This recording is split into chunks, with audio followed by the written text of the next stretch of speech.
আসসালামু আলাইকুম, সবাই কেমন আছেন? তো বন্ধুরা, একটা বিষয় শেয়ার করতে চলে আসছি। সেটা হচ্ছে আমি এই মুহূর্তে আছি আমার বাড়ির যেই ছাদে, সেখানে আছি। তো আসলে আজকে হাসপাতালের ভিডিও শেয়ার করতেছি না।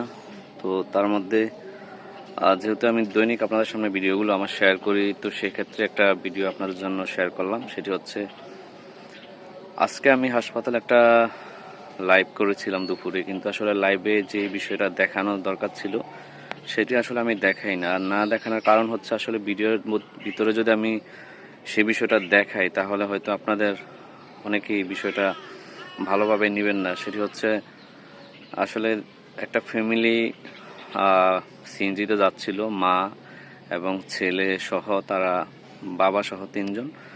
তো আমাদের এটা হাজীগঞ্জের এখানে হবে। তো সেই সিএনজিটা একটা বাসের সঙ্গে ধাক্কা লাগে এবং জায়গাতেই তারা, যারা যে তিনজন ছিল, বাচ্চা এবং বাবা মা সহ, তারা তিনজনই আল্লাহর ডাকে সাড়া দিয়ে চলে যায় এবং তারা সেখানেই মানে জায়গাতেই তারা শেষ হয়ে যায়। তো আসলে এই বিষয়টি এখন বলবো, যেহেতু সামনে ঈদ আসছে, তো সে কারণে সবাই যানবাহনে যাতায়াত করবেন বেশি করে।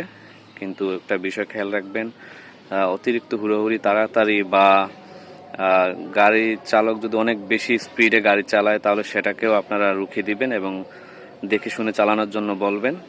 তো আসলে যদি আপনারা একটু সজাগ না করেন বা না বলেন তাহলে কিন্তু ওনাদের মতো করে চালাবে। তো আপনি যদি একটু সজাগ করে দেন বা বলেন তাহলে হয়তো আপনার মতো করে চালাবে।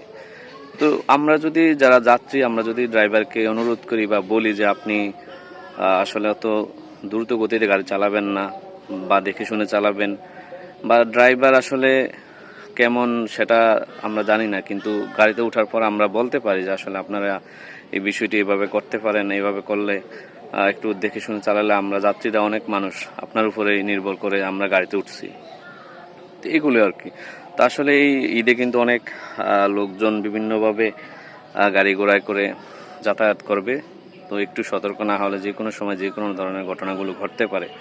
তো এটি হচ্ছে আজকে আমার মেসেজ, বার্তা। হাসপাতালে আজকে এরকম একটা ঘটনা দেখে আমার কাছে খুবই খারাপ লাগছে। তো সেই বিষয়টির কারণে আজকে আমি আপনাদেরকে আসলে এই ভিডিওটা শেয়ার করতেছি। আশা করি আপনারা বিষয়টা বুঝবেন বা বুঝতে পেরেছেন। আর যদি ভিডিওটা সচেতন হওয়ার মতো হয়, অবশ্যই ভিডিওটা শেয়ার করে দিবেন যেন সবাই দেখতে পারে এবং লাইক কমেন্ট করতে পারে। তো এটি হচ্ছে আজকের বিষয়। আশা করি সবাই ভালো থাকেন, সুস্থ থাকেন। আল্লাহ হাফেজ, আসসালামু আলাইকুম।